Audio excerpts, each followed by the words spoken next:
GSTR 9C regular tax payer വർഷത്തിലൊരിക്കലും file ചെയ്യേണ്ട reconciliation statement ആണ് GSTR 9C എന്ന് പറയുന്നത്. അതിന് ലിമിറ്റും സെറ്റ് ചെയ്തിട്ടുണ്ട്. 5 കോടിയാണ് ലിമിറ്റ് ഉള്ളത്. 5 കോടിക്ക് മുകളിൽ ആഗ്രിഗേറ്റ് ഓണർ മാത്രമാണ് GSTR 9C എന്ന റെക്കൺസിലേഷൻ സ്റ്റേറ്റ്മെന്റ് കമ്പൽസറി ആയിട്ട് ഫയൽ ചെയ്തുള്ളൂ. 2017-18 സാമ്പത്തിക വർഷം തുടങ്ങി പല കാരണങ്ങളുകൊണ്ടും ഒരുപാട് ടാക്സ് പേയേഴ്സിന് അവരുടെ GSTR 9C ഫയൽ ചെയ്യാൻ കഴിയാതെ പോയിട്ടുണ്ട്. പെർ ഡേ എന്നുള്ളതാണ് അതിൻ്റെ നോൺ ഫയലിംഗ് ലേറ്റ് ഫീസ് വരുന്നത്.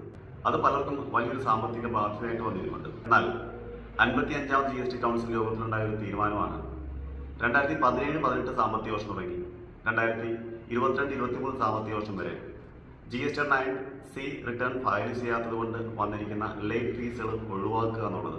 ഇത് തീർച്ചയായും GSTR 9C ഫയൽ ചെയ്യാതെ കാലതാമസം കൊണ്ട് വന്നിരിക്കുന്ന ബാധ്യതകൾ ഒഴിവാക്കി അവരുടെ റിട്ടേൺ കൃത്യമായിട്ട് ഫയൽ ചെയ്ത് റെഗുലൈസ് ചെയ്യാൻ അവരെ സഹായിക്കും. Thank you.